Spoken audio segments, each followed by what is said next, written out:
لا تدركه الشواهد ولا تحويه المشاهد ولا تراه النواظر ولا تحجبه السواتر الذي صدق في ميعاده وقام بالقسط في خلقه ثم الصلاة والسلام والتحية والإكرام على أمين وحيه ونجيب خلقه إمام الرحمة وقائد الخير ومفتاح البركة سيدنا ونبينا أبي القاسم محمد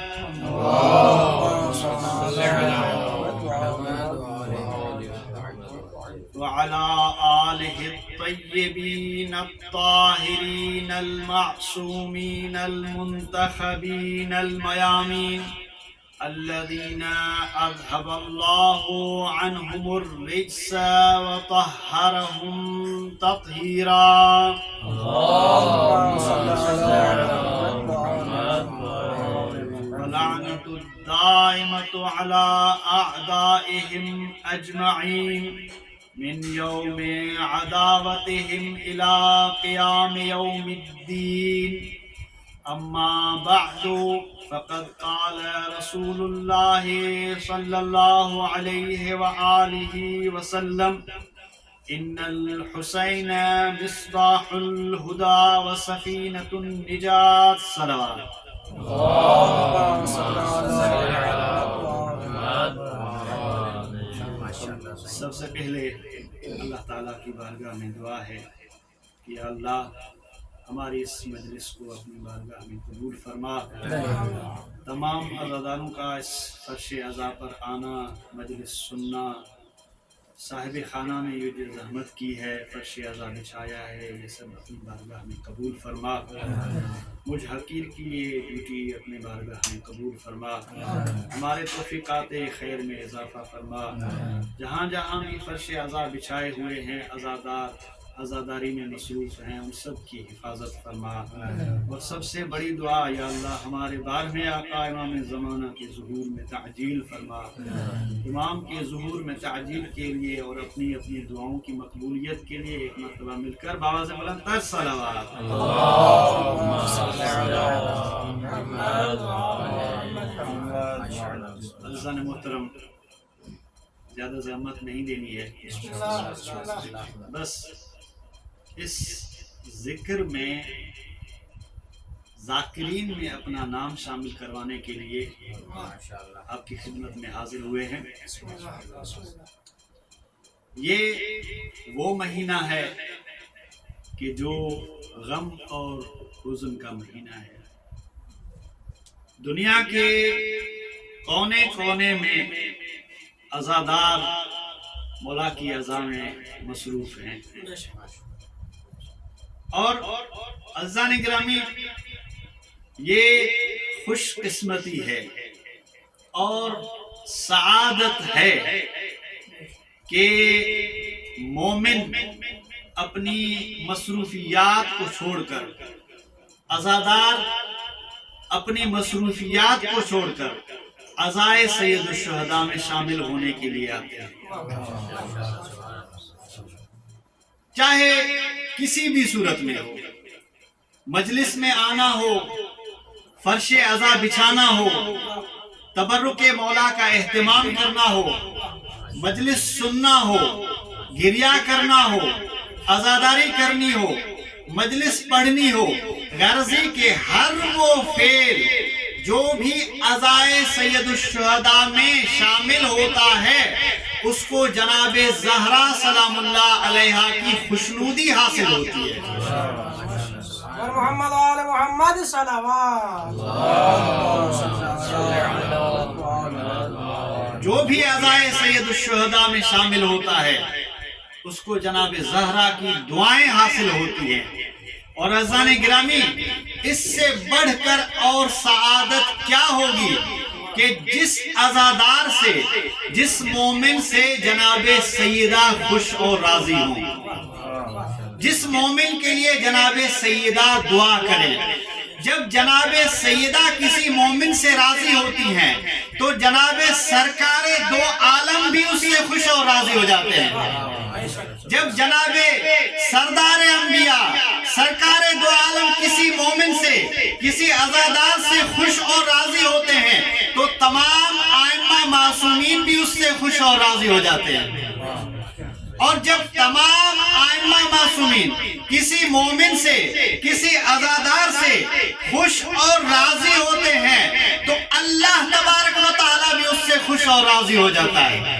اور جس سے اللہ راضی ہو اس کو دنیا اور آخرت کی بھلائی حاصل ہو جاتی ہے۔ مل کر باز بلند کر صلوات۔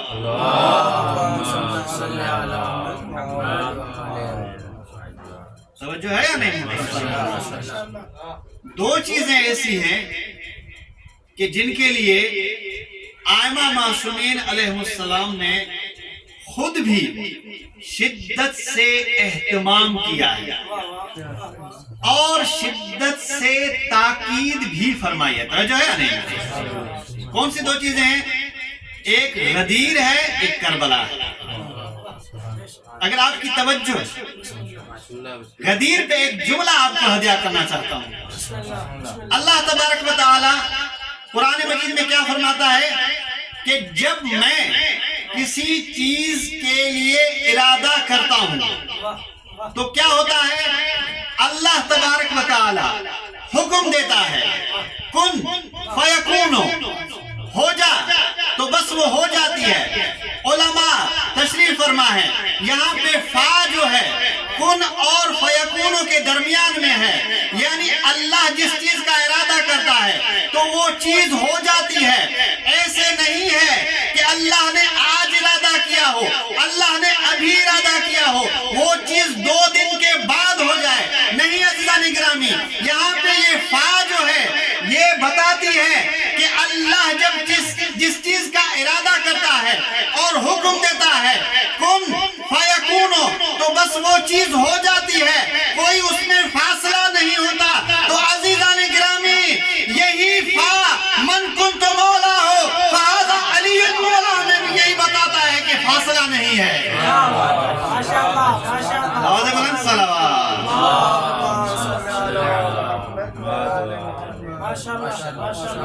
توجہ ہے یا نہیں؟ اور دوسری چیز ہے کربلا، مظلومیت سید الشہداء، جس کے لیے ائمہ معصومین خود اہتمام کیا کرتے تھے۔ جب محرم کا چاند نظر آ جاتا تھا تو ائمہ معصومین کے غم کی کیفیت کچھ الگ سی ہو جاتی ہے۔ ابو بصیر روایت کرتے ہیں کہ جب محرم کا چاند نظر آتا تھا تو ہمیں چاند دیکھنے کی ضرورت نہیں پڑتی تھی، بلکہ امام جعفر صادق علیہ السلام کے گھر سے رونے کی آوازیں آتی تھی تو ہم سمجھ جاتے تھے کہ محرم کا چاند نظر آ گیا۔ اس قدر اہتمام کیا کرتے تھے، ہر وقت کا امام مظلومیت سید الشہداء کا اہتمام کیا کرتے تھے اور شدت سے تاکید بھی فرماتے تھے۔ توجہ ہے یا نہیں؟ اب اس ضمن میں 2 روایتیں آپ کی سماعت کے ہدیہ کرنا چاہتا ہوں۔ اگر توجہ کریں گے تو انشاءاللہ لطف آئے گا۔ بسم اللہ، ماشاءاللہ۔ کی صحت و سلامتی کے لیے صلوات۔ عزیزان محترم، بڑی سعادت کی بات ہے ان مجالس عزا میں جہاں پہ ذکر محمد و آل محمد ہوتا ہے، صرف آپ حاضر نہیں ہوتے بلکہ ملائکہ بھی ان مجالس میں حاضر ہونے کے لیے رشک کرتے ہیں۔ ملائکہ بھی ان مجالس میں حاضر ہوتے ہیں۔ یہ کوئی خطابتی جملہ نہیں ہے، میں اپنی طرف سے نہیں کہہ رہا ہوں، بلکہ امام معصوم امام محمد باقر علیہ السلام فرماتے ہیں کہ اجتمعوا وتذاکروا تحف بکم الملائکۃ۔ علماء کا مجمع ہے، ترجمے کی کی ضرورت نہیں ہے، آپ مجھ سے بہتر جانتے ہیں، لیکن تبرکاً ترجمہ کر دیتا ہوں۔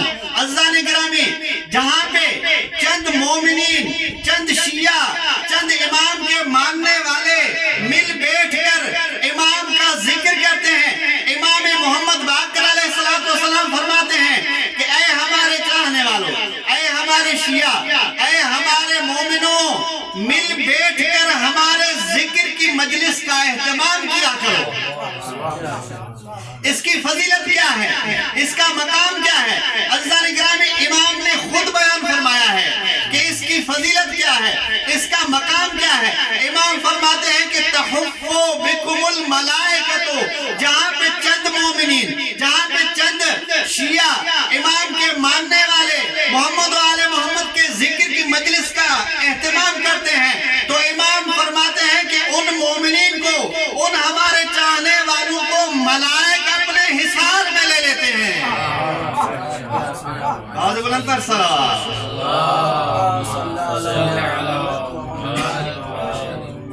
اور دیگر آواز بلند کر صلوات۔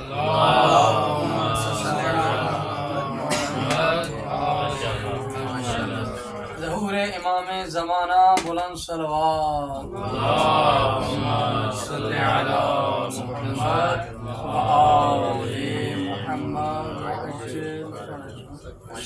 ذہنی گرامی، توجہ ہے یا نہیں؟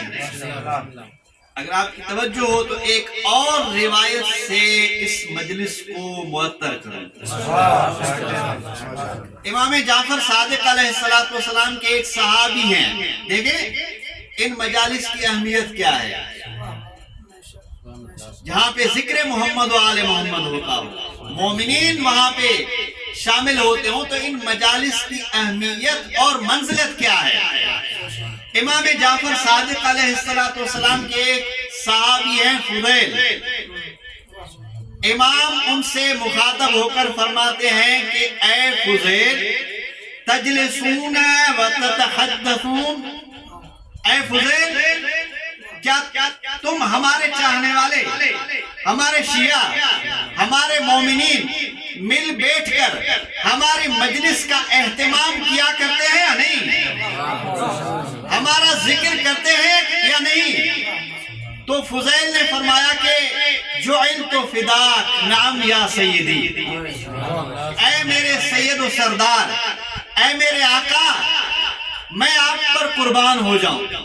ہم چند مومنین، آپ کے چاہنے والے، آپ کے شیعہ مل بیٹھ کر آپ کی مجلس کا اہتمام کیا کرتے ہیں، جس میں آپ کا ذکر ہوتا ہے۔ تو عزیزان گرامی، اس سے آگے روایت کے جملے سنیں، لطف آئے گا۔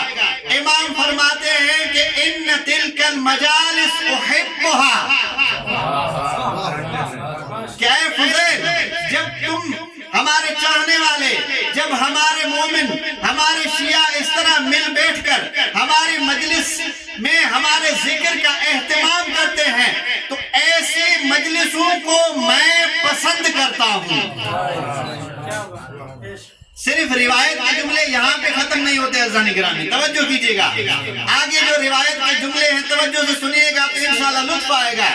روایت کے آگے جملے سنیں، جب چند مومن، جب چند عزادار، جب چند شیعہ مل بیٹھ کر ذکر محمد و آل محمد کی مجلس کا اہتمام کرتے ہیں، مجلس منعقد کرتے ہیں، تو صرف امام کی پسند یہ نہیں ہے، بلکہ اس سے بڑھ کر امام معصوم ان مومنین کو دعا بھی دیتے ہیں۔ کیا فرماتے ہیں؟ احیو امرنا رحم اللہ من احیا امرنا، اے فضیل، اس طرح جب تم چند شیعہ، ہمارے چاہنے والے، ہمارے مومن مل بیٹھ کر ہماری مجلس کا اہتمام کرتے ہو اور ہمارے امر کو زندہ کرتے ہو، تو رحم اللہ من احیا امرنا، میں امام معصوم ہو کر ان سب عزاداروں کو، ان سب مومنین کو دعا کرتا ہوں کہ اللہ کی رحمت نازل ہو ایسے مومنین پر جو ہمارے امر کا احیاء کرتے ہیں۔ محمد آل محمد صلوات۔ اور جس کو امام کی دعا ہو، بتائیں اس کے لیے اس سے بڑی سعادت اور کیا ہو سکتی ہے؟ روایت کے جملے یہاں پہ ختم نہیں ہوتے عزیزان گرامی، بلکہ اس سے آگے جو روایت کے جملے ہیں وہ توجہ سے سنیے گا۔ کیا منزلت بیان فرمایا ہے امام نے، کیا مقام بیان فرمایا ہے امام نے ان مجالس کا۔ امام فرماتے ہیں فضیل کو مخاطب کر کے، عزیزان گرامی یہ خطاب صرف فضیل سے تھا، ظاہراً خطاب فضیل سے تھا، لیکن یہ قیامت تک آنے والے ہر مومن سے خطاب تھا۔ امام فرماتے ہیں کہ من ذکرنا او ذکرنا عندہ فخرج من عینہ مثل جناح الذباب غفر اللہ له ذنوبہ ولو كانت اکثر من زبد البحر۔ توجہ سے سنیے گا عزیزان گرامی، امام فرماتے ہیں کہ جب ہمارے چاہنے والے، جب ہمارے مومن اس طرح مل بیٹھ کر ہمارے ذکر کا اہتمام کرتے ہیں اور کسی مومن کے سامنے ہمارا ذکر ہوتا ہے یا کوئی مومن ہمارا ذکر کرتا ہے، ہمارے مصائب کو یاد کر کے اس کی آنکھوں سے مکھی کے پر برابر بھی آنسو نکل آتے ہیں تو اللہ تبارک و تعالی اس کے گناہوں کو بخش دیتا ہے۔ وَلَوْ كَانَتْ أَكْثَرَ مِنْ زَبَدِ الْبَحْرِ، اگرچہ اس کے گناہ سمندر کی موجوں سے زیادہ ہی کیوں نہ ہوں۔ آواز بلند صلوات۔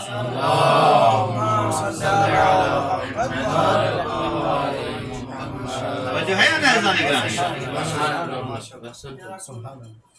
دنیا ہم پہ اعتراض کرتی ہے کہ یہ شیعہ کیا ہو گیا ہے، امام کو شہید ہوئے اتنے 100 سال گزر چکے ہیں، یہ آج تک بھی روتے ہیں، پیٹتے ہیں، ماتم کرتے ہیں، عزاداری کرتے ہیں۔ تو عزیزان گرامی میں ان اعتراض کرنے والوں کو ایک ہی جملہ کہوں گا، توجہ کیجئے گا، کہ ہمیں مت کہیں کہ ہمیں کیا ہو گیا ہے، تمہیں کیا ہو گیا ہے۔ ہم تو اجر رسالت کا حق ادا کر رہے ہیں، تم کیا کر رہے ہو؟ کیا بات ہے، ماشاءاللہ۔ ہمارے ماتم پہ اعتراض کرنے والوں اپنے مقدر پہ ماتم کرو، کیوں؟ اس لیے کہ تمہیں ابھی تک حسین ملا نہیں ہے، اور جس کو حسین مل جائے اس کو کیا کچھ نہیں ملا، جس کو حسین نہ ملے اس کو کیا کچھ ملا ہے۔ تمام خیر اور بھلائی کا سر چشمہ ہے حسین کی محبت۔ کیوں؟ عزیزان گرامی اس لیے کہ امام معصوم فرماتے ہیں من اراد اللہ بہ الخیر قذف فی قلبہ حب الحسین و حب زیارتہ۔ عزیزان گرامی امام معصوم امام جعفر صادق علیہ السلام فرماتے ہیں کہ اللہ جس بندے کے لیے خیر چاہتا ہے، جس بندے کے لیے بھلائی چاہتا ہے، اب یہاں مراد جو ہے خیر سے صرف دنیا کا خیر نہیں ہے، دنیا کی بھلائی نہیں ہے، یا صرف آخرت کی بھلائی نہیں ہے، بلکہ مطلق خیر، دنیا کی بھلائی، آخرت کی بھلائی۔ تو امام فرماتے ہیں کہ اللہ جس بندے کے لیے خیر چاہتا ہے، اس کی بھلائی چاہتا ہے، تو اس کے دل میں میرے دادا حسین کی محبت کو ڈال دیتا ہے، اس کے دل میں میرے دادا حسین کی زیارت کا اشتیاق ڈال دیتا ہے۔ مل کر باز بلندر صلوات۔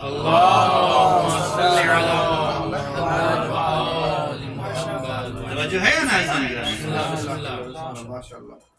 مولا حسین وہ عظیم ہستی ہیں کہ جن کے فضائل کو ہمارے یہ ناقص اذہان کما حقہ درک ہی نہیں کر سکتے۔ زبانیں تھک جائیں گی لیکن حسین کے فضائل کبھی ختم نہیں ہوں گے۔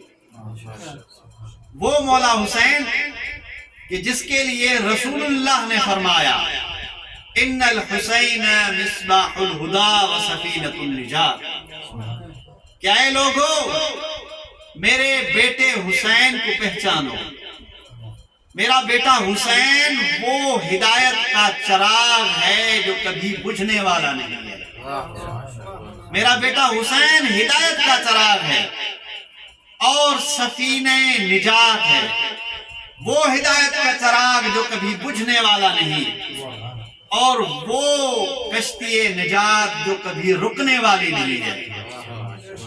جو کوئی بھی انسان گمراہی کے سمندر میں ڈوب رہا ہو، اگر وہ حسین کی کشتی پر سوار ہو جائے تو اس کو نجات کے ساحل تک پہنچا دیتی ہے۔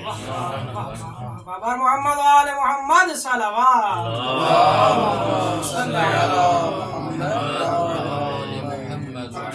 ہدایت کے چراغ ہیں، ایسے ہدایت کے چراغ جو کبھی بجھنے والا نہیں ہے۔ عزیزان گرامی، یہی وجہ تھی کہ شب عاشور جب امام حسین علیہ السلام نے اپنے اصحاب کا امتحان لینا چاہا اور اپنے اصحاب سے فرمایا کہ یہ لشکر یزید مجھے قتل کرنا چاہتا ہے، یہ میرے خون کے پیاسے ہیں، ان کا تم سے کوئی سلوکار نہیں ہے، میں نے اپنی بیعت اٹھا لی ہے، جس کو جانا ہے چلا جائے۔ تو عزیزان گرامی، کوئی بھی نہیں گیا، اصحاب باوفا وہیں بیٹھے رہے۔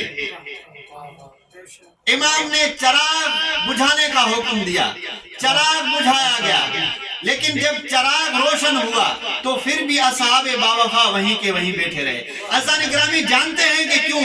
شاید وجہ یہ بھی ہو کہ وہ اصحاب بابصیرت تھے، وہ جانتے تھے کہ اگرچہ ظاہری چراغ تو بجھ چکا ہے لیکن ہدایت کا چراغ تو ہمارے سامنے روشن ہے نا۔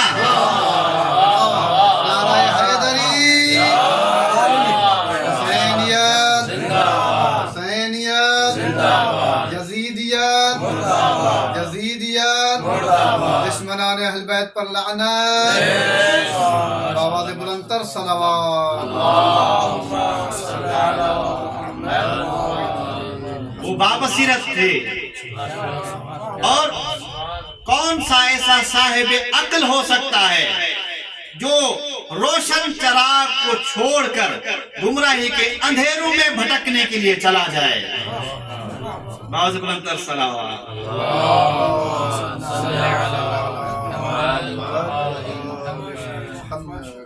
عزیزان گرامی، دنیا کے بادشاہ جو ہوتے ہیں نا، اگر کوئی ان کے در پہ جھک جائے تو ان کے دروازوں پر جھکنا باعث تذلیل ہوتا ہے، ایسے ہے یا نہیں؟ لیکن عزیزان گرامی، حسین مولا ایسے بادشاہ ہیں کہ جو ان کے در پر جتنا زیادہ جھکتا ہے اس کا مقام اعلیٰ ہوتا جاتا ہے۔ کیوں؟ اس لیے کہ رسول اکرم صلی اللہ علیہ وآلہ وسلم نے فرمایا، ان الحسین باب من ابواب الجنہ، اے لوگو پہچانو اس حسین کو کہ میرا حسین جنت کے دروازوں میں سے ایک دروازہ ہے۔ توجہ ہے یا نہیں؟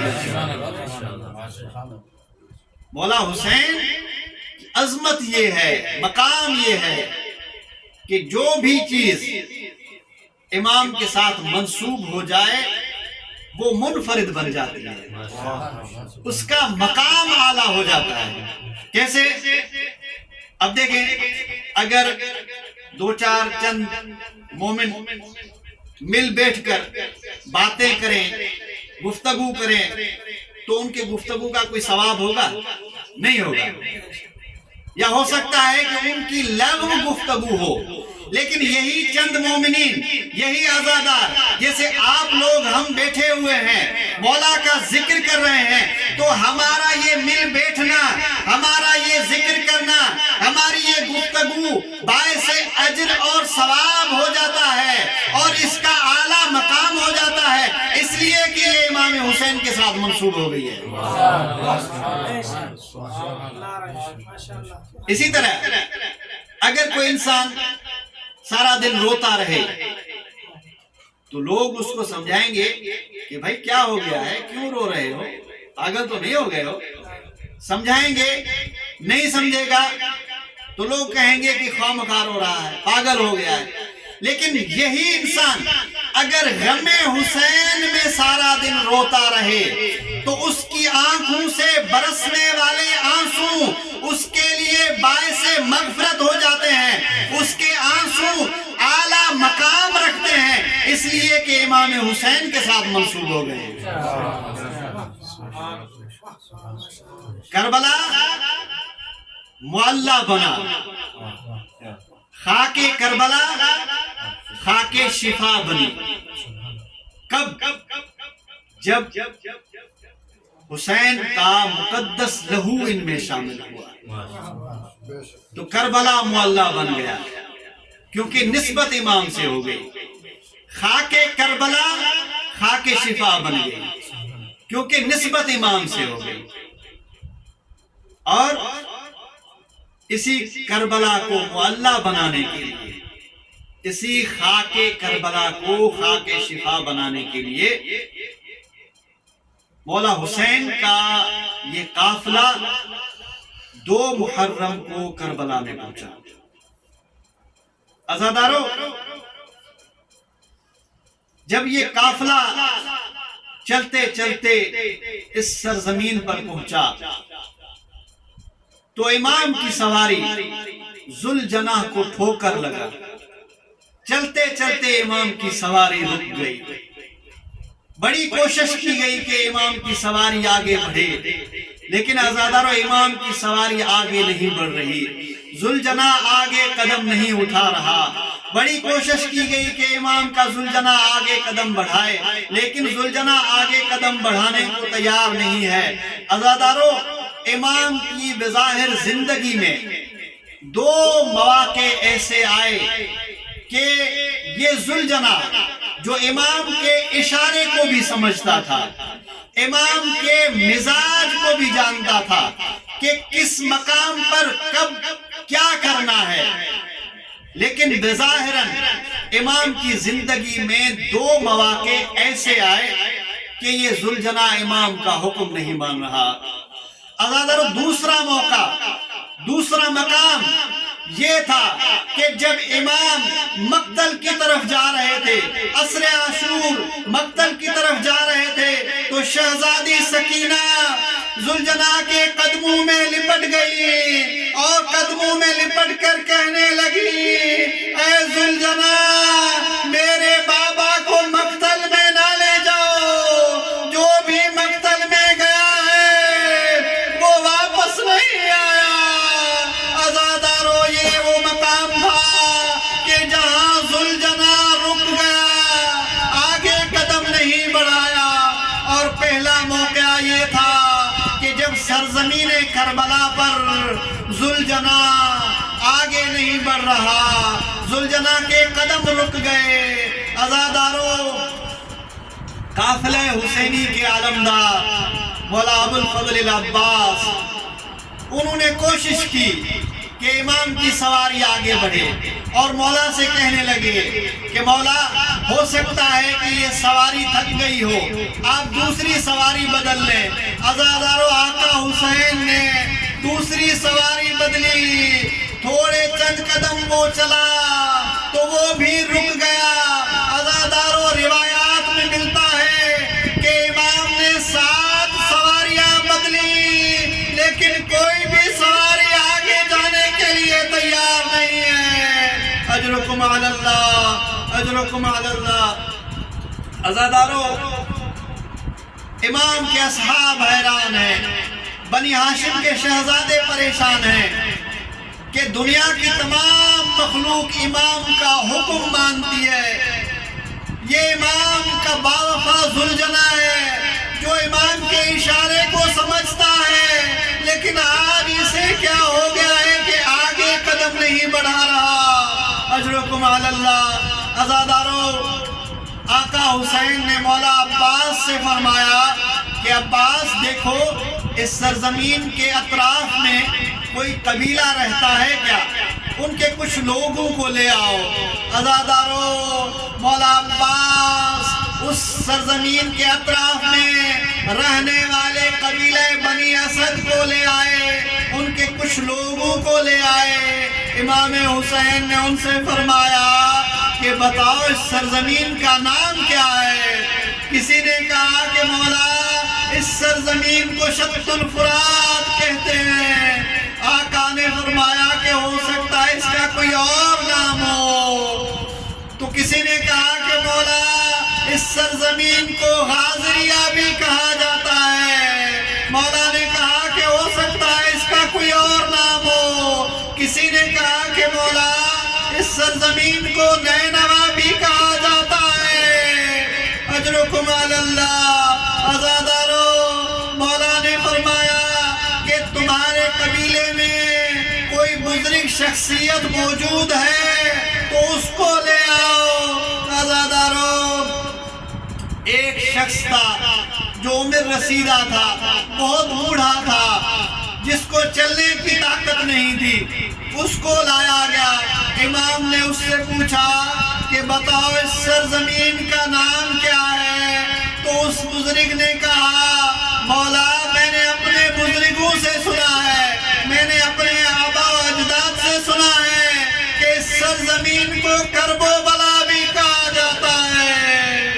عزادارو، جب کربلا کا نام سننا تھا، آقا حسین نے فرمایا بھیا عباس، اسی سرزمین پر قیام کرو، اسی سرزمین پر خیمے نصب کیے جائیں، سیدانیوں کو خیمے میں بٹھایا جائے۔ عزادارو، جب اس بوڑھے شخص نے یہ سنا، تڑپ کر کہا مولا اگر آپ قیام کرنا چاہتے ہیں تو کسی اور زمین پر قیام کریں، اس سرزمین سے آگے قیام کریں۔ مولا نے فرمایا کیوں؟ کہا اس لیے کہ میں نے اپنے بزرگوں سے سنا ہے کہ اس سرزمین سے کوئی بھی نبی نہیں گزرا یا کوئی بھی ولی نہیں گزرا مگر اس کے جسم سے خون جاری ہوا۔ عزادارو، مولا نے فرمایا تم نے صرف سنا ہے، میں تو جانتا بھی ہوں کہ اس سرزمین پر میرا خون بہایا جائے گا، اس سرزمین پر میری گردن کٹ جائے گی، ہماری لاشیں جلتی ریت پر پڑی رہیں گی۔ انا للہ و انا الیہ راجعون۔ وسيعلم الذين ظلموا أي منقلب ينقلبون۔ یا اللہ بحق محمد و آل محمد، ہمارے سوا کو اپنی بارگاہ میں قبول فرما۔ یا اللہ بحق محمد و آل محمد، ہمارے سفر شہزاد آنا حقیق کی ڈیوٹی صاحب الحمد نے یہ جو فرش عزا بچھایا ہے سب کی اپنی بارگاہ میں قبول فرما۔ اللہ بحق محمد و آل محمد، ہماری توفیقات خیر میں فرما۔ اللہ بحق محمد میں ذکر محمد و آل محمد کو سننے اور اس کلم میں عمل کرنے کی توفیق عطا فرما۔ اللہ بحق محمد و آل محمد ہمارے بارے میں آقا محمد اللہم صلی علی محمد۔